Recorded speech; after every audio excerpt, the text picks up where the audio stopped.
he thought we were unsuitable to do men's work.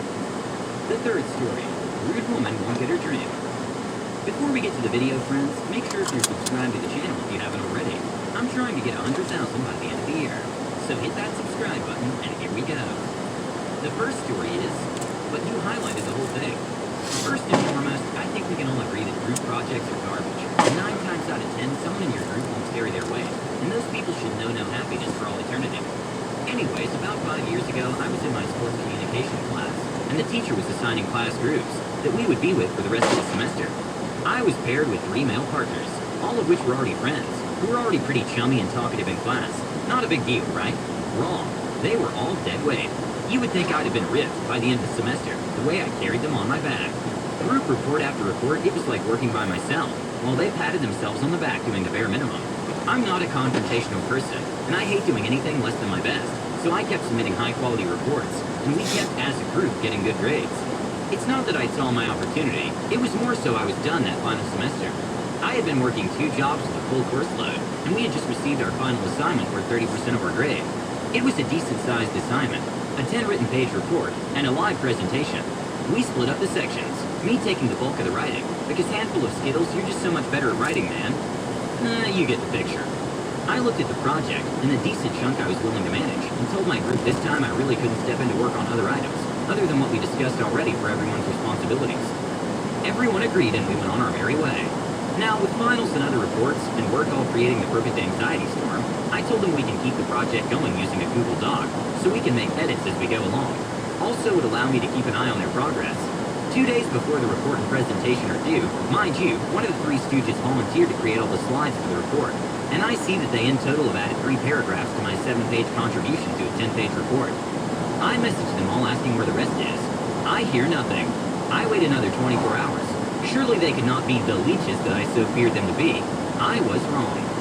It's 8 a.m., and my class is at 2 p.m. No one is answering my calls, and the report still is 3 pages short. My anxiety and need to do well take over. I scrap their paragraphs, finish the paper, and submit. I get to class and see them all just laughing and joking in their seats.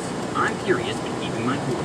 I ask them if all their phones were broken, or if they had family emergencies. Not really, but I wish. I told them about the extra 3 pages, and how their paragraphs were unusable, and I had to complete the report by myself. They all looked at me in confusion as they thought I had volunteered to write the entire 10-page report, and the 3 of them would do the PowerPoint. A PowerPoint of 8 slides, mind you, including an intro and end slide. Ha ha ha, so that class we also had to present. I don't practice for presentations, but I know my topics well, and I'm typically the closer. So I put the report behind me, and pray to God this PowerPoint is at least substantial. They get the PowerPoint on the screen. The word communications is misspelled. This is the communications class. I expected so little and was still disappointed.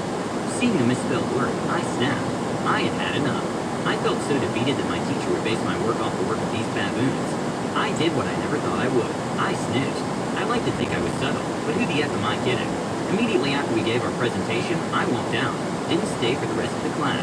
Gone girl. There are very few things in this world that we can control, and I believe that the quality of work we do is one of them. I was not about to let these parasites take credit for my work, and I did not want to be associated with the PowerPoint. So I sent an email to my teacher that was similar to the following. Me, dear insert teacher's name. I'm reaching out about how embarrassed I am about the presentation today. I want you to know I had no hand in the creation, but wanted to know if I could be graded solely on the parts on the paper I wrote on my own. I attached the 10-page report, highlighted the whole thing except my partner's names. I have attached and highlighted the sections I completed. Any section not highlighted was completed by my partners. Teacher got back to me simply saying, but you highlighted the whole thing. Me, yup. I guess it clicked with my teacher, as I never received a direct email back, and no concerns on me not contributing to the PowerPoint. I ended up receiving a 95 on the final reports, and let's just say the 3 partners were not too pleased with their final grades. I never shared my grade with them, as I was afraid of confrontation, but I acted like I received a bad grade too. I mentioned it may have been because we misspelled communication on the PowerPoint. All things considered, this is a communications class. Shortly after graduating, they all tried to add me on LinkedIn, and out of spite, I never accepted any of them. I'd like to think they're all living in their mother's basements. The next story is, treat me like I'm stupid because I'm a girl in a man's job, I'll make sure my stupidity screws you over. I used to work as a techie in IT, on a tiny team that consisted of me and a fellow techie woman. One of the men in another department would insist on sending every request with the greeting sir, usually followed by demanding we drop whatever we're doing to deal with his request, because he's the special snowflake.